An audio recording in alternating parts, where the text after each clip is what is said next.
C'est encore avec de la joie d'être ensemble avec vous aujourd'hui.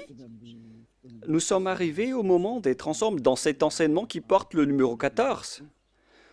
Et aujourd'hui, nous allons bien écouter un enseignement, une explication concernant le Père Yahva, ce que les gens pensent de lui, ainsi que les paroles de la vérité concernant Yahushua, ainsi que le détournement des gens par les gens de cette vérité qui a causé un grand danger sur votre chemin et sur la planète Terre, bien évidemment. Et avant de discuter de ce titre qui dit que Jésus n'est pas du tout vrai, il vous rend pécheur et vous irez en enfer, vous serez perdu en enfer. Je vais d'abord vous expliquer, je vais vous donner beaucoup de preuves pour vous dire que vous allez être jeté en enfer si vous n'écoutez pas ce salut qu'on vous donne par amour en ce moment. Et donc, je remarque tout d'abord que notre enseignement sera assez lent pour aujourd'hui, mais ce qui est important, c'est que vous connaissez la vérité, car c'est important de dire que Jésus n'est pas du tout vrai, et Jésus n'est pas du tout vrai. Il vous rend pécheur, et vous allez être perdu en enfer, selon ce titre, selon cette parole. Et donc, nous allons regarder la vérité sur cette parole pour aujourd'hui. Est-ce que c'est vraiment logique? La réponse, oui, c'est bien logique. Mais tout d'abord, je vais vous faire cette remarque. Plusieurs d'entre vous disent que nous sommes des diffamateurs. Nous n'aimons pas du tout Jésus. Tout d'abord, Élia n'a jamais fait de diffamation. Élia n'a fait que dire la vérité. Et si Élia dit la vérité, est-ce que vous allez le fauter?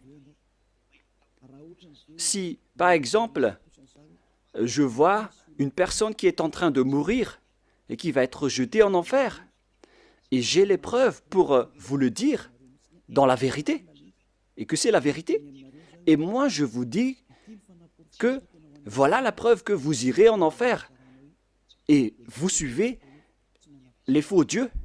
Est-ce que ça veut dire que Élia n'a pas d'amour? Est-ce que ça veut dire que Élia est un diffamateur?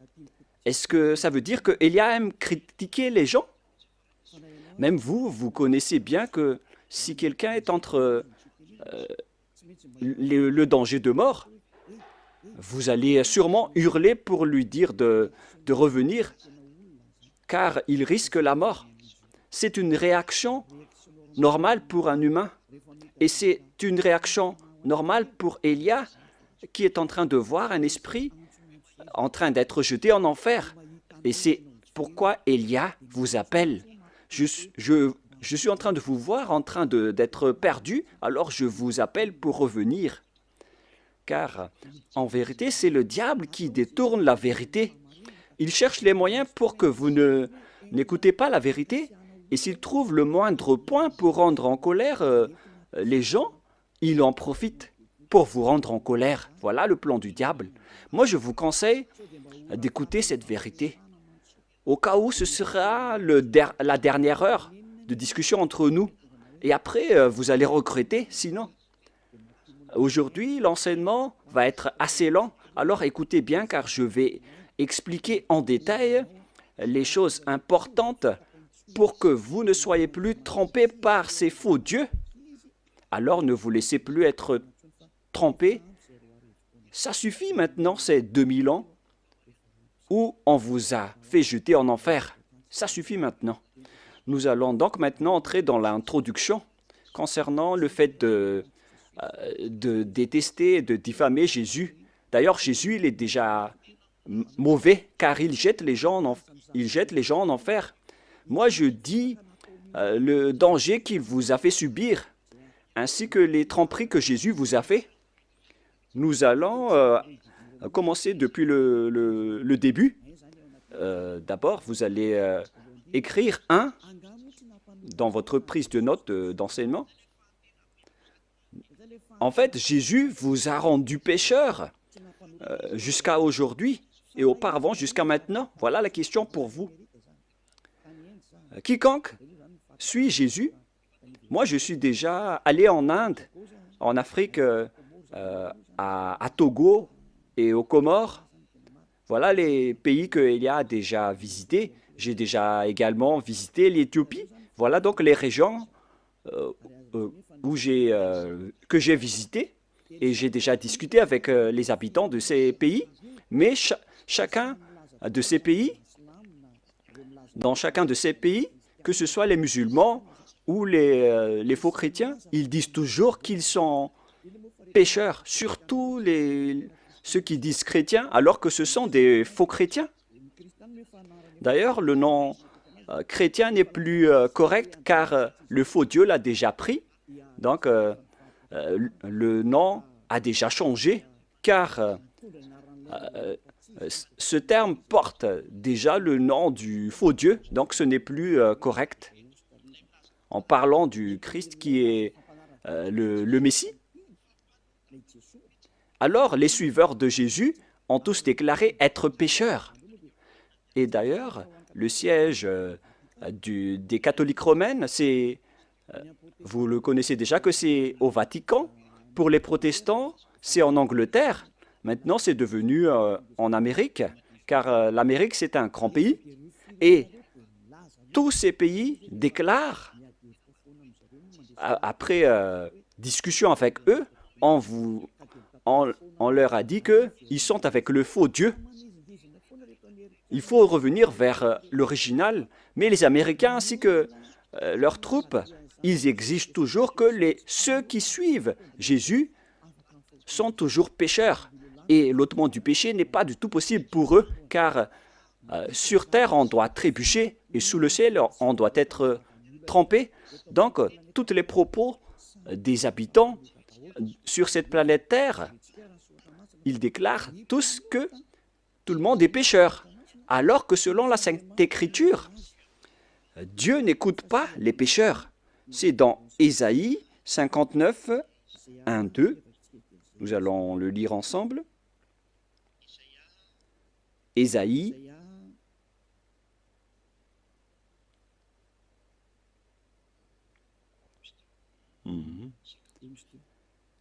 59, Ésaïe 59, 1, 2.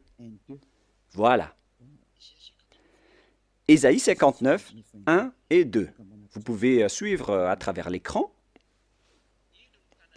Non, la main de Yahva n'est pas trop courte pour sauver, ni son oreille dure pour entendre. Mais ce sont vos crimes qui mettent une séparation entre vous et votre Dieu. Et ce sont vos péchés qui vous cachent sa face et l'empêchent de vous écouter. Selon donc la Sainte Écriture, il est directement dit que Dieu n'écoute pas les pécheurs. Même les prophètes l'ont déjà dit, que le Dieu d'Abraham n'écoute jamais et ne veut jamais écouter les pécheurs. Le Dieu d'Abraham déclare bien qu'il n'écoute pas les pécheurs. La question qu'on vous pose, pour vous qui m'écoutez, qui vous a écouté pour vous qui croyez être des fidèles ou des croyants alors que vous êtes toujours pécheurs? Qui vous a écouté? Vous voyez maintenant le grand danger pour votre esprit après votre mort. Et moi, je ne suis pas là pour sauver votre chair. Votre chair,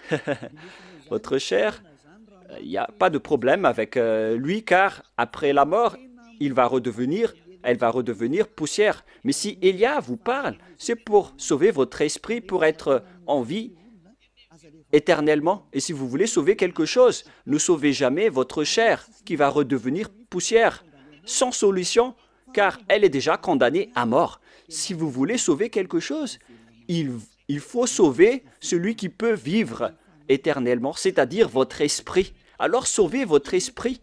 Et la parole que je vous donne en ce moment, c'est une parole pour sauver votre esprit. Donc mettez cette parole en introduction et non pas en numéro 1. Mettez en introduction d'abord car je vais vous expliquer en 1, 2, 3, 4 parties après. Il faut noter que c'est une introduction d'abord. Alors ici la parole est bien claire en disant que les malfaiteurs ainsi que les pécheurs, Dieu ne les écoute jamais.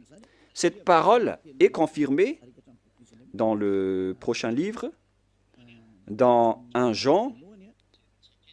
C'est dans 1 Jean, nous allons voir, pour la gloire de mon cher Père Yava et de mon cher Yahushua, c'est dans 1 Jean, chapitre 3, versets 5 et 6. Vous pouvez directement afficher, même si l'écriture est un peu petite. Or, vous le savez, il a paru pour ôter les péchés, et il n'y a point en lui de péché. Quiconque demeure en lui ne pêche point. Quiconque pêche ne l'a pas vu et ne l'a pas connu. Ici, donc, la parole de Dieu précise bien que quiconque pêche n'a jamais vu ce Dieu et ne l'a jamais connu. Vous ne l'avez jamais vu et vous ne l'avez jamais connu. Vous voyez bien que c'est un grand danger. Alors que Jésus ou Jesus, il vous a toujours enseigné que tous ceux qui sont avec lui sont pécheurs et ne sont jamais ôtés de vos péchés. Et d'ailleurs, il vous a encouragé en disant que Dieu vous comprenne en tant que Dieu. À quel moment Dieu comprend les pécheurs? Ici, il dit bien que quiconque pêche ne l'a pas vu et ne l'a pas connu. C'est-à-dire que c'est un grand danger. Un grand danger. Vous devez hurler en disant que votre chemin est en danger. Voilà, Élia, il a vu le danger, il vous appelle pour revenir rapidement car vous faites fausse route. Vous allez être tué par les diables en enfer. Et dans le verset 8, il y a encore pire. Voilà ce qui est plus grave. Écoutez bien. Verset 8, 1 Jean 3, 8. Celui qui pêche est du diable, car le diable pêche dès le commencement. Vous voyez ainsi? Les pécheurs, selon la Sainte Écriture juive, ils viennent du diable. Qui est alors le Dieu que vous avez adoré et qui vous a rendu pécheur? Voilà le danger pour vous. Vous devez être conscient. Vous qui êtes toujours pécheur, et vous insistez toujours à rester pécheur. Vous pleurez d'être des pécheurs non méritants. Vous cherchez toujours les moyens à rester grand pécheur, selon vos propos. Alors que la parole dit ici que ces genres de personnes viennent du diable. Alors pourquoi pas Élia ne va pas se lever pour vous dire, en voyant ce grand danger, que Jésus ou Jesus vous fait subir? Pourquoi Élia ne va pas parler? Est-ce que Élia sera fautif en vous disant d'écouter cette parole? Car vous êtes sur le point de mourir. Et je vous ai donné la preuve. Est-ce que Élia serait fautif? Si vous étiez à ma place, vous auriez dû hurler comme moi, en disant « Hé, ne faites pas ça, revenez vite !» Et comment vous dites que si je dis ça, je diffame et je n'ai pas d'amour? Comment vous osez classer ce genre de personne en une personne qui provoque la guerre? Non, non, non. Élia voit le danger pour une personne. Et si cette personne est toujours consciente, il faut toujours la sauver. Mais si elle n'est plus consciente, tant pis pour elle. Le rôle de Élia, c'est d'enseigner et de vous conseiller. Mais si vous choisissez de faire le plongeon en enfer, alors continuez votre chemin. Ça ne regarde que vous. On ne rentre plus en détail. Mais il y a encore beaucoup de gens qui cherchent le salut, y compris vous qui me regardez en ce moment. Plusieurs gens cherchent le salut et je vous souhaite d'être parmi ces personnes. C'est pourquoi je me tiens debout pour chercher les gens qui cherchent le salut, car on ne sait jamais. Peut-être, parfois et souvent, ce sont des gens qu'on ne pense pas du tout qui cherchent le salut. Alors, Élia vous conseille, ne mettez plus dans la tête que Élia est un diffamateur ou Élia fait ceci ou cela. Enlevez-vous cette mentalité du diable qui vous a fait boucher les oreilles pour que vous n'écoutez jamais la vérité. Une fois que Élia est là pour vous sauver, c'est Élia qui est arrivé parmi vous, ce que tout le monde entier a tant attendu, en disant que Élie va arriver. On parle de Élia, celui que vous voyez en ce moment. Il va sauver les gens pour revenir le cœur du Père Yahva vers les humains et faire revenir vos cœurs auprès du Père Yahva pour que vous ne péchez plus. La question se pose, si je détiens le pouvoir pour que vous ne péchez plus, quelle est ma faute? Répondez-moi Quelle est la faute d'Élia à ce sujet? C'est le diable qui doit être en colère contre Élia. Ça, c'est logique. Si les diables sont en colère, ça c'est logique, car Élia sauve les gens pour qu'ils ne sont plus pécheurs. Mais si c'est un humain comme vous qui est en colère, alors sachez que vous avez pris la place du diable, alors ne faites pas ça. Ça ne vous apporte pas du bien. Pourquoi vous allez haïr la personne qui cherche à vous sauver? Il faut garder le silence si vous ne voulez pas et laisser les autres être sauvés. Si vous ne voulez pas être sauvé, tant pis pour vous, mais moi je vous le déconseille de le faire, hein, car c'est mal. C'est le diable qui a des points avec le péché, mais vous n'avez rien. Alors ne donnez plus des points au diable, sauvez votre esprit pour qu'il se retourne vers son Créateur, c'est-à-dire le Père Yahweh et mon cher Yahushua. C'est l'objet de cet enseignement, en vous disant que Dieu n'écoute pas les pécheurs. Et je précise bien la parole du vrai Fils de Dieu. Il s'appelle Yahushua. Voilà l'enseignement d'aujourd'hui qui sera assez lent. Moi, je vous préviens déjà, on va passer plus de 2 heures. Alors suivez bien, ne dormez pas avant, ne critiquez pas et réfléchissez bien. Et vous allez voir que c'est vraiment de l'amour que Élia vous donne. C'est du salut, de la preuve d'amour pour vous les humains qu'il existe un être qui cherche à vous sauver. Voilà Élia, il cherche à vous sauver. Je cherche tous les moyens pour vous sauver, pour que vous seriez délivrés des chaînes de ces diables qui iront en enfer. Vous allez être déchaînés de leurs mains pour que vous buvez la joie illimitée et sans cesse.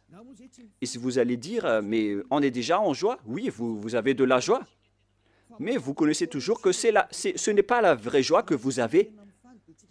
Vous pensez que ce sont les riches qui sont vraiment dans le bonheur et en joie, alors que vous voyez bien que les riches cherchent toujours le bonheur, même s'ils ont déjà des milliards de dollars entre les mains. Ils ne se consolent jamais. Ils cherchent toujours plus d'argent. C'est-à-dire que le bonheur n'est pas du tout dans l'argent. Les milliards de dollars ne donnent pas le bonheur et de la joie. Même si vous avez tout, vous n'avez pas la joie. Car pourquoi vous cherchez toujours à augmenter vos richesses? Mais lorsque vous ne péchez point, vous avez vraiment la joie illimitée. Et c'est ce que les gens en Yahushua possèdent, qu'ils ne veulent jamais abandonner, car ils vivent dans cela. Et c'est la joie des gens ôtés des péchés que Élia vous partage. C'est ça le vrai bonheur. C'est la personne qui ne pêche plus qui est la plus en paix sur cette planète Terre. Et si vous voulez avoir le bonheur et la paix, alors ne péchez plus et suivez Élia. Car Élia a été envoyé par Yahushua. Il est l'ambassadeur de Yahushua.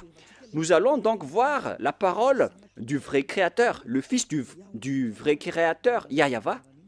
Et le nom de son Fils, c'est Yahushua. Je vais encore vous les expliquer, le nom du Père Yahweh et Yahushua. Mais nous sommes encore dans l'introduction, même si c'est assez lent. On doit partir de là pour tout voir. On va voir donc la parole du Fils du vrai Créateur.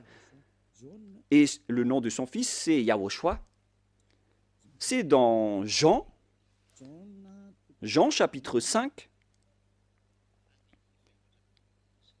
à partir du verset 14, si je ne me trompe pas. Jean 5, 14. Depuis, Yahushua le trouva dans le temple et lui dit, « Voici, tu as été guéri, ne pêche plus, de peur qu'il ne t'arrive quelque chose de pire. » Lorsque vous êtes bien avec ce vrai Dieu, alors répétez cette parole. « Ne péchez plus, car tu as été guéri déjà. Et si tu commets encore des péchés, le pire va t'arriver. » Cette parole est bien claire. Donc, quiconque pêche et qui revient toujours dans le péché, le pire va lui arriver. Et regardez dans votre propre vie, qui devient de plus en plus mal. Même les riches, ils ont toujours une mauvaise vie. Et plus leur richesse augmente, plus leur folie et leur mauvaise pratique augmentent. Car c'est l'argent qui est la source du mal. Et tous ceux qui cherchent activement l'argent vont sombrer dans la grande tristesse, alors que les faux dieux n'ont rien à faire, à part le miracle, les prodiges et les bénédictions. Et si vous allez dire, donc vous n'avez pas besoin d'argent?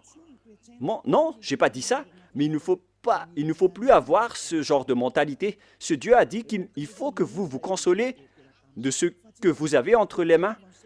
Ne creusez pas toujours avec votre tête, car au final, vous allez faire autre chose, jusqu'à faire des trafics humains, des trafics d'argent, des trafics d'organes, des kidnappings, des escroqueries, car vous cherchez toujours de l'argent et ça, vous allez terminer ainsi. L'argent, c'est la source de tout le mal. Il faut se consoler de ce que vous avez. Voilà la meilleure situation. Cette parole dit qu'il ne faut plus jamais pécher. Tu as été guéri, ne pêche plus, de peur qu'il ne t'arrive quelque chose de pire. Mais regardez votre propre chemin. Vous qui dites que vous avez été guéri par Jésus, vous avez eu ces bénédictions. Où est-ce que vous êtes allé? Est-ce que vous êtes déjà ôté des péchés? Alors que le Fils de Dieu, le vrai Fils de Dieu, a dit qu'il ne faut plus jamais pécher. Mais Jésus ou Jesus n'a jamais réussi à faire cela. Il faut juger juste. Est-ce qu'il a réussi à faire cela ou pas? Et vous allez tous dire, y compris vos religieux pasteurs et prêtres, ils ont toujours déclaré dans l'émission de la télévision de Yahushua qu'aucune personne ne peut être ôtée de ses péchés. Voilà, lorsque vous adorez Jésus ou Jesus, alors que la Sainte Écriture dit qu'il ne faut plus jamais pécher. Vous voyez la contradiction? C'est la preuve que Jésus n'est pas du tout vrai. Il vous rend pécheur et il vous jette en enfer. Élia vous dit aujourd'hui de quitter ce faux Dieu. Je vous attire, vous tous qui êtes conscients, ne mettez plus les pieds dans leurs églises. Ce n'est plus correct, mais si vous voulez tuer votre âme en enfer, alors continuez ainsi. Car le péché vient du diable et le diable habite en enfer. Moi, j'ai été envoyé pour vous ramener au ciel des cieux et c'est normal que je vous dis de ne plus aller avec ces faux dieux. Et les gens que Élia appelle, ce sont les gens qui veulent être sauvés. Si vous ne voulez pas être sauvés, alors ne suivez pas mes paroles. Mais les gens qui veulent être sauvés, ils écoutent la parole de Élia et il dit, mais comment réfléchir à cette parole qui dit qu'il ne faut plus pécher alors que j'étais toujours pécheur? La comparaison oblige. L'autre dit qu'il faut pécher et l'autre dit qu'il ne faut plus pécher. La logique, c'est de suivre celui qui ne pêche plus. Voilà la vérité. Automatiquement, la décision, c'est de vous rapprocher de celui qui ne pêche plus. Et celui qui a porté cette parole, c'était seulement Élia sur votre planète Terre. Et on m'a persécuté pendant 40 ans, pendant que j'ai fait les œuvres de Yahushua à ce sujet. On m'a persécuté. C'est pour vous dire que Élia est venu par amour, mais ce sont les diables qui le détestent et qui vous rendent en colère. Alors ne vous laissez plus être provoqué. Écoutez la vraie parole maintenant. Écoutez la parole de Élia. Élia est arrivé pour vous sauver, pour vous donner la joie éternelle, pour que vous reveniez vers votre vrai Créateur qui s'appelle Yahushua. Et je vais encore ajouter une autre parole, car cette parole a été répétée 2 fois et non pas seulement une fois. Selon Jean, chapitre 8, Jean, chapitre 8, à partir du verset 11, nous allons lire ensemble quelle était encore la parole du Fils de Dieu à ce sujet. Elle répondit, « Non, Seigneur. » Et Yahushua lui dit, « Je ne te condamne pas non plus. Va, et désormais, ne pêche plus. »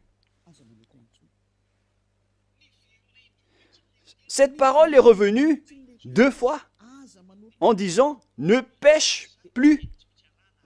C'est ça donc qu'on doit suivre.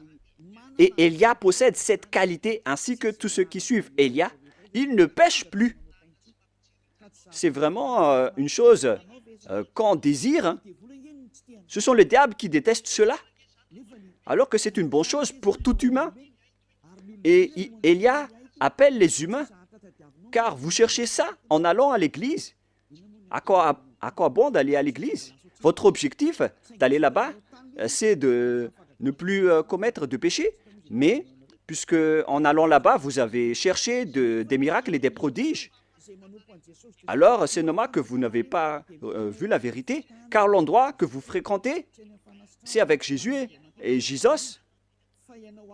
Et sachez que le plan de ce Dieu n'est pas pour faire des miracles ou des bénédictions, mais son sujet, c'est le péché.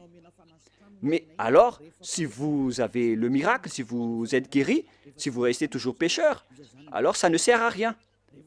Si vous êtes pécheur, alors vous n'êtes pas avec ce vrai Dieu. C'est logique que vous êtes avec le diable. Même vous-même, vous allez prendre une décision que c'est la bonne réponse, que Dieu n'écoute pas les pécheurs. Alors, qui vous écoute dans votre église? Est-ce que vous avez déjà posé cette question? Car si c'est celui-là le vrai Dieu qui n'écoute pas les pécheurs et que les pécheurs viennent du diable, alors l'endroit que vous fréquentez, c'est un endroit qui appartient à qui? Et vous vénérez qui? Vous priez à qui?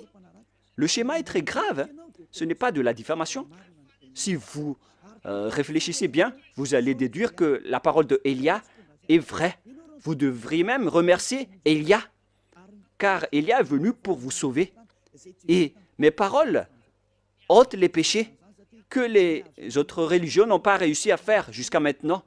Ce sont seulement les envoyés du ciel des cieux qui peuvent sauver les gens, comme Yahushua, mon cher grand frère. Mais vous, entre humains, entre pécheurs, comment est-ce possible que vous allez réussir à vous délivrer entre vous-mêmes? Par exemple, entre prisonniers, vous êtes prisonniers ensemble. Comment l'autre prisonnier peut vous libérer? Il faut que c'est une personne venant de l'extérieur qui vous libère. La personne qui est prisonnière avec vous reste collée avec vous en prison. Et pareil, ce sont les personnes qui ne sont pas pécheurs qui peuvent sauver les gens pécheurs. Ça, c'est logique. Ce sont les gens à l'extérieur de la prison qui peuvent libérer les gens à l'intérieur de la prison et non pas les gens qui sont à l'intérieur de la prison. Ce ne sont pas les personnes pécheurs qui peuvent sauver les autres personnes pécheurs. Ce sont les envoyés, les êtres qui ne sont pas pécheurs, qui peuvent sauver les personnes pécheurs. C'est pourquoi Élia est arrivé. Alors, n'écoutez plus les faux dieux, car au final, ce vrai Dieu va être en colère contre vous, car on est en train de vous sauver. Pourquoi vous faites encore de grands propos? Maintenant, nous allons entrer dans la deuxième partie, après cette explication, après cette corps d'introduction, qui a dit que Dieu n'écoute jamais les pécheurs. Les pécheurs viennent du diable.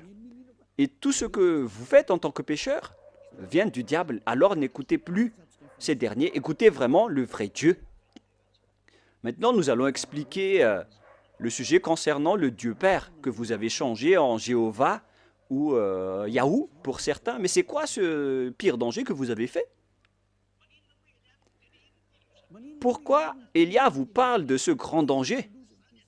C'est vraiment pire, car le Dieu d'Abraham, il a sorti la parole comme quoi il ne faut jamais profaner son nom. C'est vraiment un pire danger, donc, de changer ou de transformer son nom. Certains disent que ce n'est pas le nom qui est important, c'est la parole qui est importante. Il y a certains qui disent cela en appuyant avec des versets. Si c'est la parole de notre... sachez que la parole de notre Père est incontestable. Et c'est d'ailleurs sa parole qui a dit qu'il ne faut pas profaner son nom. Alors c'est la parole elle-même qui a priorisé et qui a privilégié le nom. Si on va lire le livre d'Ésaïe,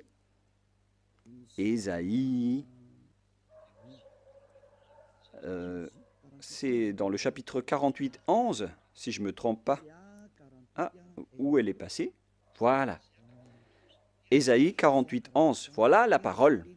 Ésaïe 48, 11. Pour répondre aux gens qui ont dit que Le nom n'est pas important, c'est la parole qui est importante. Nous allons entrer dans tous ces sujets avec le sujet des 10 commandements, le sujet de Yahushua. Les gens aussi parlent de Elia. C'est pourquoi on va parler de tous ces sujets. C'est pourquoi notre enseignement va être lent. On va passer plus de 2 heures, même en 3 heures. Et si vous allez dire pourquoi on ne va pas écouter jusqu'à cette durée, mais wow, les esprits qui ont soif d'être sauvés, ils écoutent la parole de Elia. C'est vraiment merveilleux d'écouter la parole de Elia. Hein. Et vous allez voir que c'est vraiment de la joie de voir Elia, car Elia va emmener des gens pour être sauvés au ciel des cieux. Cet objectif est vraiment magnifique. Le fait de vous emmener au ciel des cieux et de vous enlever de la chaîne des diables, ainsi que des péchés, car ni les prêtres ni les pasteurs n'ont pas réussi à ôter les gens de leurs péchés. C'est Élia seulement qui a réussi à le faire. Et tous ceux qui sont avec Élia sont vraiment et complètement libérés, car Élia a vraiment été envoyé par le Dieu d'Abraham, qui s'appelle Yahweh. On revient à la parole. C'est par l'amour de moi, pour l'amour de moi, je veux agir. Car comment mon nom serait-il profané? Vous voyez que le nom est important. Il ne faut pas profaner son nom. Alors il faut restituer son nom. Je ne donnerai pas ma gloire aux autres. Donc si vous avez changé son nom en Jéhovah ou Allah par exemple, déjà son nom a été changé. Donc vous êtes en train de donner gloire aux autres dieux. Que ce soit Jéhovah ou Allah. Voilà donc le nom des dieux des autres. Alors qu'il dit bien que il ne faut pas profaner mon nom et je ne donnerai pas ma gloire aux autres. Il faut alors restituer son vrai nom. Il s'agit de sa parole. Mais les religieux étranges, bizarres, ont dit que ce n'est pas le nom qui est important, c'est la parole qui est importante. Alors que ici, c'est la parole elle-même qui précise que le nom est important pour le Dieu d'Abraham. Il ne faut pas toucher à mon nom, les gens, selon le Père Yahweh. Mais si vous voulez me déclarer la guerre, alors faites-le. Il dit ici qu'il ne faut pas profaner mon nom. Hélas, on a profané mon nom. Et tous ceux qui changent le Père Yahweh le rend en colère. Si vous voulez le rendre en colère, alors changez son nom. Si vous ne voulez pas lui donner gloire, alors changez son nom.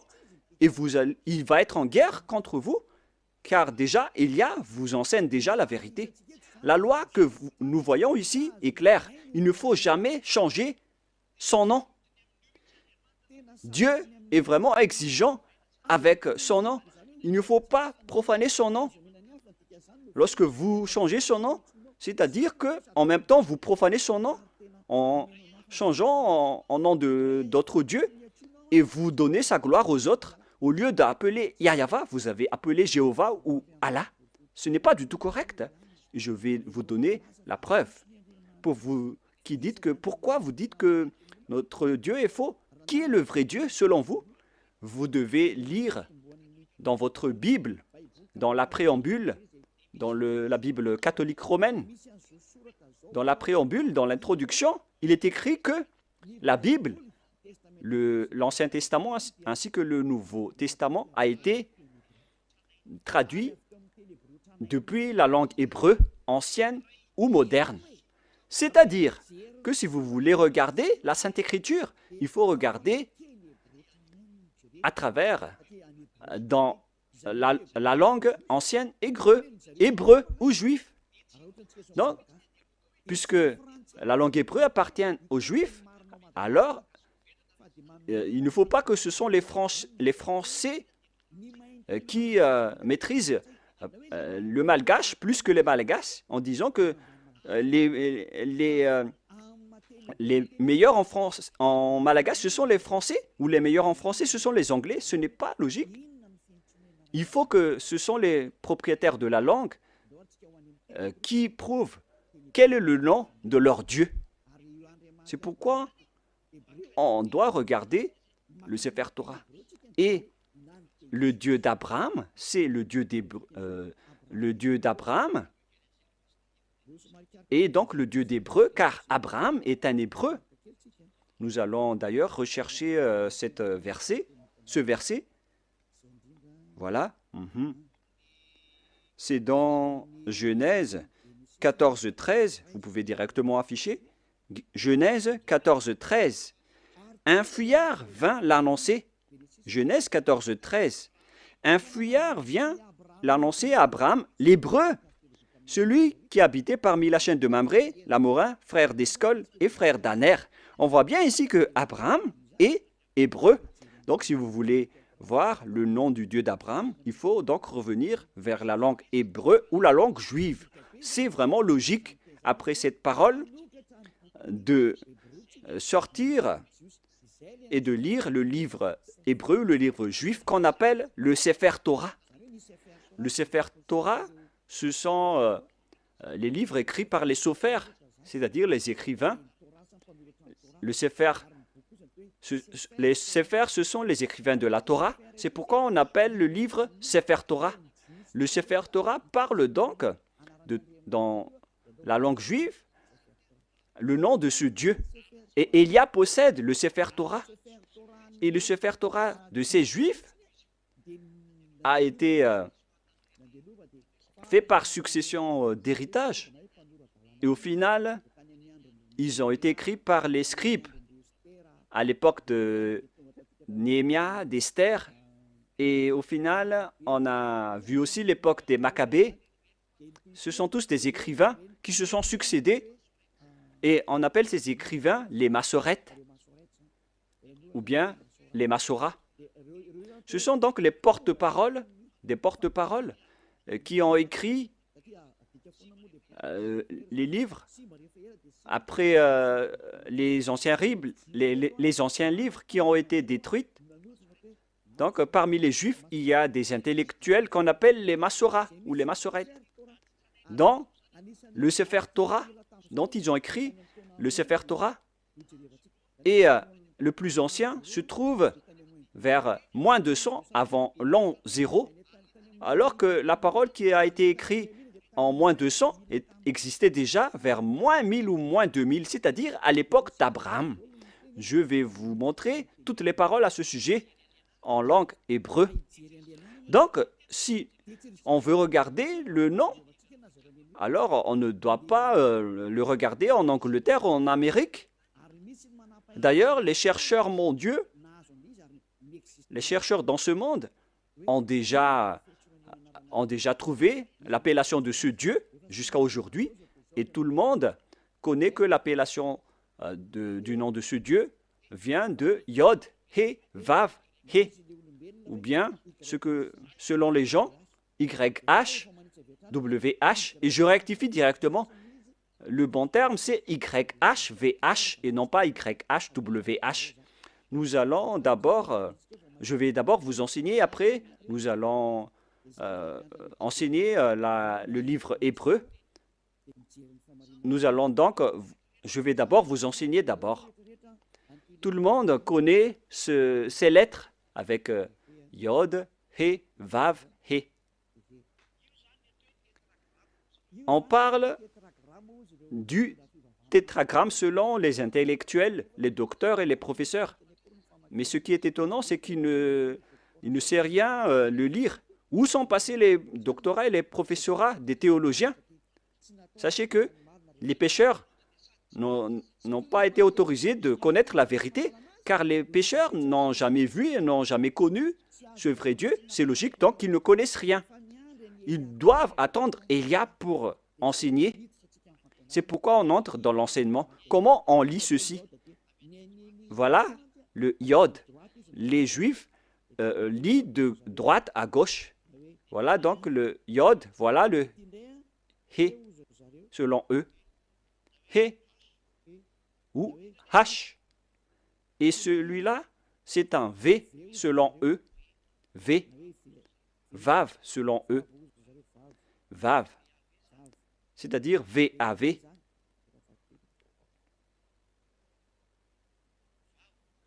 Vav. Et voilà le He qu'on a déjà vu, ou H. c'est ce qui donne le mot. Et si on va lire de droite à gauche, et moi je vais répéter maintenant, Yod, He, Vav, He. Comment on lit ceci? Et certains disent, comment on lit ceci? Voilà la question. Et les gens disent qu'on ne peut pas le lire, personne ne peut le lire. Non, non, non, il y a vraiment une appellation correcte à ce sujet. Il a dit que quiconque appelle le nom de Yahva sera sauvé. C'est dans le livre de Joël, si je ne me trompe pas. Celui qui appelle le nom de Yahva sera sauvé.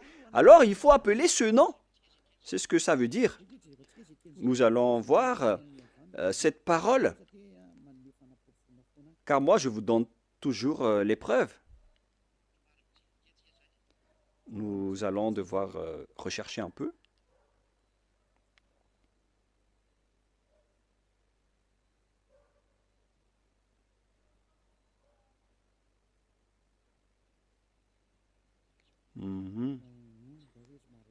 Je vais d'abord rechercher cette parole rapidement.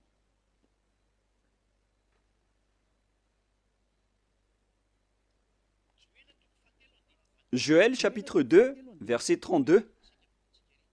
Vous pouvez déjà afficher. Joël 2, 32. Alors quiconque invoquera le nom de Yahva sera sauvé. Donc, il faut appeler ce nom. Cette parole est claire. Quiconque invoque son nom sera sauvé. Et pour ceux qui disent que personne ne peut appeler son nom, c'est faux. Vous voyez la contradiction avec la parole? Ils ont caché la vérité et ils ont caché le nom pour que les gens appellent toujours Jéhovah ou Allah, pour qu'ils n'appellent jamais le vrai Dieu. Voilà le plan du diable pour détruire les gens. Vous méritez d'être sauvés et accepter d'être sauvés. Vous voyez maintenant qu'ils contredisent toute la vérité. Alors que pourquoi vous appelez Allah ou Jéhovah? C'est-à-dire qu'on peut invoquer le nom de Dieu. Et voilà la vérité. On peut invoquer le nom de Dieu, mais puisque vous avez changé le nom original, donc c'est normal que vous êtes resté dans le péché. C'est normal aussi que Élia est revenu pour faire revenir le nom original. Et c'est le vrai nom que Élia a restitué. Élia est arrivé pour vous sauver. Revenez vers la vérité. Nous voyons donc qu'on doit l'invoquer. Et, excusez-moi, Élia n'a pas besoin de le chercher. Il connaît le nom de son père qui a envoyé Élia. Je connais celui qui m'a envoyé. Je connais son nom. Je n'ai pas besoin de chercher son nom, car je connais le nom de celui qui m'a envoyé. Mais là, je suis en train de vous donner la preuve dans votre livre. Le prophète Moshe l'a déjà écrit et je vais donc vous le donner. Nous voyons ici maintenant, nous allons voir maintenant le livre hébreu, le livre juif, qu'on appelle le Sefer Torah. J'espère que l'image sera assez grande pour bien vous montrer. Voilà le Sefer Torah écrit par les Massorètes ou les Massorats. Voilà. Au coin, on voit le terme hébreu massorétique texte. C'est-à-dire que ce sont ces massorètes qui ont sorti l'enseignement et le livre. Ce sont des intellectuels, ce sont des coordonnateurs, y compris Ezra, Néhémia, vers l'ancienne époque, vers moins 400. Et après, ils ont été succédés par les autres. On parle de date approximative. Ce n'est pas précisé. Et après, il y avait aussi les écrivains qu'on appelait les Maccabées. Mais la parole que je vais vous donner, ce sont la parole des Massorètes que nous allons lire dans Exode ou Shemot en hébreu. Shemot chapitre 15, verset 2. Voilà, nous avons la version française. Et l'hébreu va sortir après. Shemot, chapitre 15, versets 2 et 3. Pour vous qui possédez le livre hébreu ou la livre hébreu, vous pouvez lire celle-ci. Exode 15, 2 et 3. Voilà la langue hébreu qu'on voit ici. Nous allons un peu traîner dans cette partie, mais ce n'est pas grave car c'est le bon départ. Et voilà le rôle de Elia. Il va restituer le nom avec cette base. Voilà donc l'écriture en griffe, en violet. Voilà. Avziv, Vzimrat, Ya. Voilà donc la translittération en jaune. Avziv, Vzimrat, Ya, Valim, Ishwa, Vajim, Valveu, Varum, Menu. Voilà la lecture en langue hébreu. Pour vous qui lisez en hébreu, la traduction est à côté. Je répète bien. Aziv, Vzimrat, Ya, Valish, Lin, Yash, Elu, El, Avi, Varum, Enu. Voilà donc la lecture en hébreu. Et nous voyons l'expression Ya. Voilà le nom du Dieu hébreu. Ya. Le voilà. Et nous allons voir la lecture selon eux. On l'appelle, on le prononce Ya. Y-A-H. Voilà, si vous voulez bien regarder. On le prononce Y-A-H. On va l'agrandir un peu. Je vais cliquer et ça donne Ya. Yod, He. On le prononce Ya. C'est pourquoi, lorsque nous sommes revenus vers l'original, vous voyez bien que Yod et He se prononcent Ya. Et nous allons revenir vers l'original pour dire Avzi, Vzimrat, Ya. Voilà. Et si on le lit, il y a la version anglaise qui dit que c'est Ya qui est ma force et le sujet de mes louanges. C'est lui qui m'a sauvé. C'est lui donc qui m'a sauvé. Pour ceux qui connaissent l'anglais, ce n'est pas grave. Je vais le traduire à mon niveau, mais ce n'est pas loin. Mais ce qu'on voit ici, c'est que la bonne prononciation de Yod et He, c'est Ya. Souvenez-vous bien de cela. Lorsque vous voyez les formes Yod et He, comme ici au milieu, et je vais cliquer, et il va sortir ici. Lorsque nous voyons la forme Yod et He, que je vais d'ailleurs capturer en photo pour qu'on les enseigne en particulier, puisqu'on va continuer à traîner un peu dans cette partie. Donc, voilà, je peux bien vous expliquer. Voilà. Et lorsque si nous allons prendre cette image, voilà le Yod et voilà le He. Le voilà. Voilà le Yod ou Y. On va écrire en rouge Y. Et voilà le He. Ou bien le H. C'est le H. Lorsqu'on a rassemblé la prononciation de Yod et He, ça donne I, A, H ou Ya. C'est-à-dire, lorsqu'on lit, ça donne le mot et l'écriture Ya. Oh, c'est devenu trop rouge. Ya. Voilà. Et c'est Ya qui est devenu la bonne prononciation au final. Donc, souvenez-vous bien que lorsque vous voyez les formes Yod et He, alors la prononciation c'est Ya. Il ne faut plus chercher loin. On le lit directement Ya.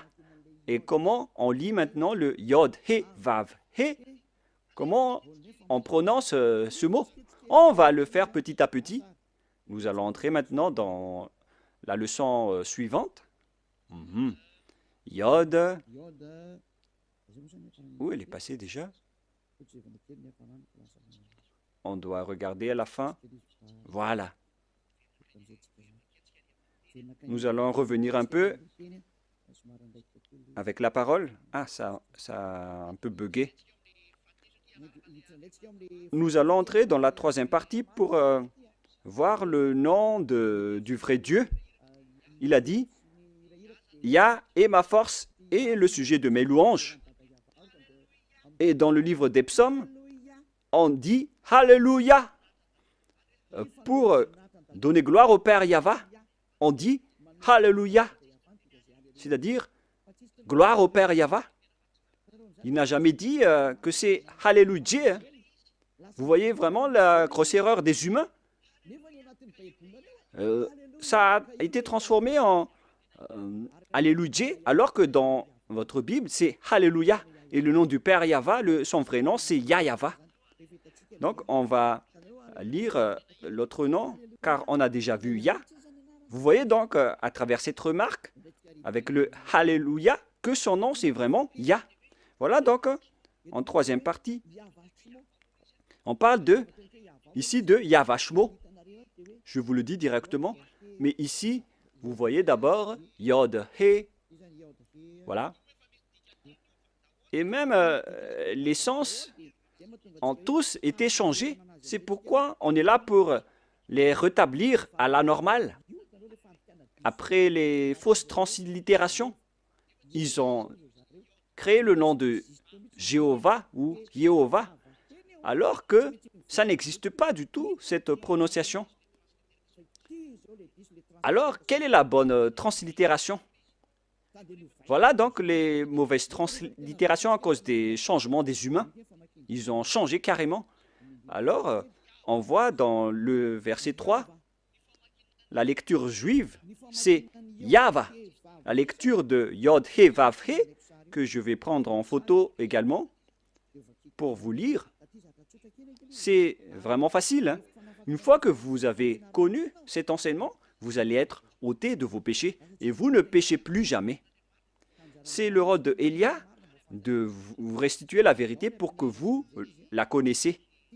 Nous allons continuer maintenant. Voilà le Yod He que nous allons écrire en rouge. Voilà donc le sens. Et nous savons tous que Yod et He veut dire Yah. On n'en parle plus. C'est déjà clair. Jusque-là, on connaît que c'est Yah.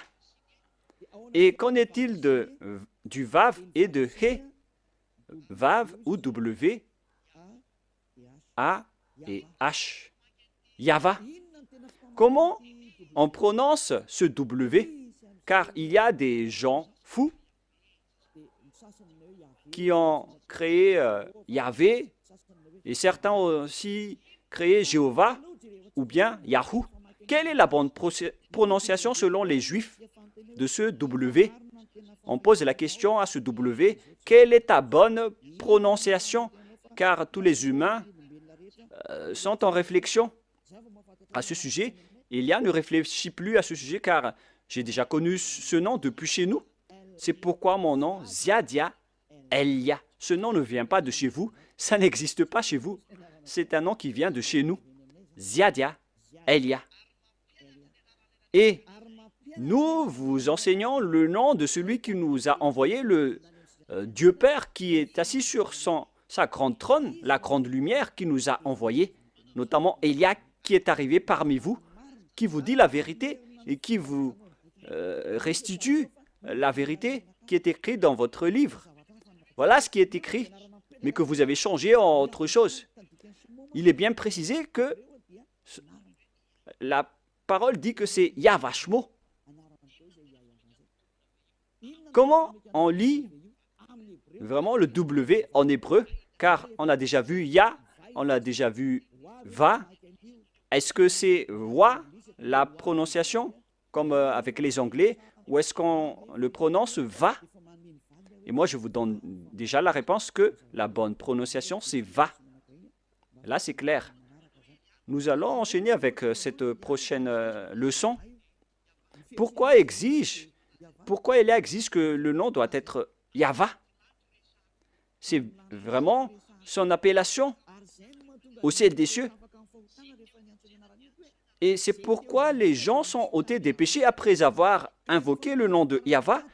Et quiconque invoque le nom de Yahva sera sauvé et sera ôté des péchés après le baptême en Yahushua. Nous allons encore en parler après. Et voilà, donc, la parole est claire. Avec la prononciation de ce W, nous allons maintenant voir la bonne prononciation de ce W en langue hébreu. Et nous allons le voir dans Wikipédia, qui regroupe plusieurs intellectuels partout dans le monde. Moi, je précise bien que Elia connaît déjà que la prononciation de ce nom, c'est Yahva, depuis chez nous. Alors que vous aussi, les intellectuels sur Terre, vous connaissez aussi l'appellation. Donc, il faut regarder avec les propriétaires de la parole. Il ne faut pas que ce soit vous, les Malagasy, les Français ou les Anglais, qui va faire sortir la parole. Il ne faut pas faire ce mauvaise aventure. Il faut revenir avec les propriétaires de la langue. Allons-y alors. Patientez un peu car je vais encore chercher le verset. Ah, je l'ai encore égaré. Voilà. Patientez un peu car je vais regarder le verset. Et les techniciens, vous pouvez directement afficher après pour que ça soit magnifique. Voilà, vous pouvez afficher maintenant. Je l'ai retrouvé. Il s'agit donc d'une autre déclaration qui dit que, selon Wikipédia, d'après wikipedia.org, que vous voyez ici, wikipedia.org, une plateforme qui regroupe tous les intellectuels partout dans le monde concernant les alphabets hébreux. On ne va pas parler anglais, on va faire sortir la parole. On va montrer la parole. Selon eux, le script type veut dire, on l'a vu, vers la période moins 200 à moins 100 avant Yahushua jusqu'à présent. C'est-à-dire, ça a débuté depuis moins 200 jusqu'à moins 100, jusqu'à aujourd'hui. C'est-à-dire que c'est parti de l'ancienne époque. Si je ne me trompe pas, où elle est passée déjà? C'était vers le 10th century. C'était il y a bien longtemps.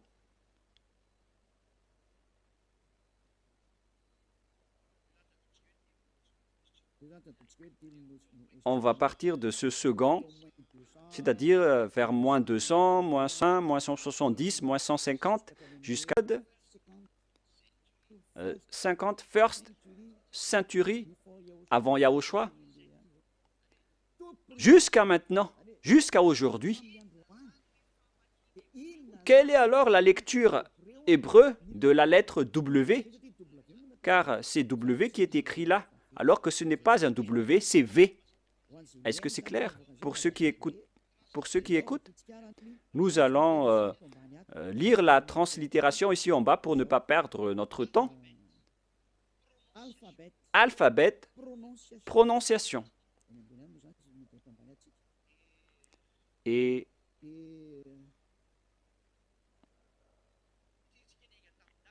puisque nous sommes partis des dates jusqu'à aujourd'hui, comment garder l'appellation, la prononciation de la lettre W jusqu'à aujourd'hui? Si ça existait déjà depuis moins 200 et depuis l'ancienne époque, comme je vous ai déjà dit, avec l'époque de Néhémia, de Ezra, vers moins 300, moins 400. Et pourquoi, vous qui êtes récent et récemment arrivé, pourquoi vous dites qu'on va le changer ainsi? Mais si vous n'êtes pas ôté des péchés, sachez que vous irez en enfer. Moi, je vous montre la vérité en ce moment. Alors, nous allons voir comment on lit ce W. Voilà. Ici, on voit le Vav, la lettre V. Le trait que je vous ai enseigné, du côté gauche,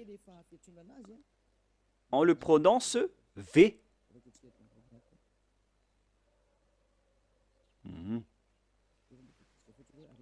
Nous allons lire jusqu'à la fin pour avoir le bonne expression. I. Et voilà le VAV, V-A-V. Je peux bouger maintenant? Je peux le bouger? On voit que c'est le VAV, comme si vous fermez la bouche. Vav. Comment on lit ceci? V comme vogue, c'est-à-dire V comme, comment on prononce vogue. Donc, la forme VAV, on la prononce vraiment en V comme vogue. Voilà donc la prononciation.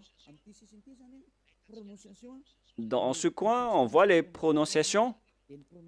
Et on voit ici que la prononciation de VAV, que ce soit en hébreu ancien ou moderne, la propriétaire de la langue ont tous précisé qu'on le prononce V. Alors ne faites pas de mauvaises aventures en disant que c'est Yahou qui est le nom du Dieu Père. C'est le diable qui a dit cela. Et d'ailleurs, vous n'êtes pas ôté de vos péchés. Vous transgressez la loi. Et si on a vu que V comme vogue se lit V, alors le VAV veut dire V. Et si certains vont dire que ça peut changer en autre chose,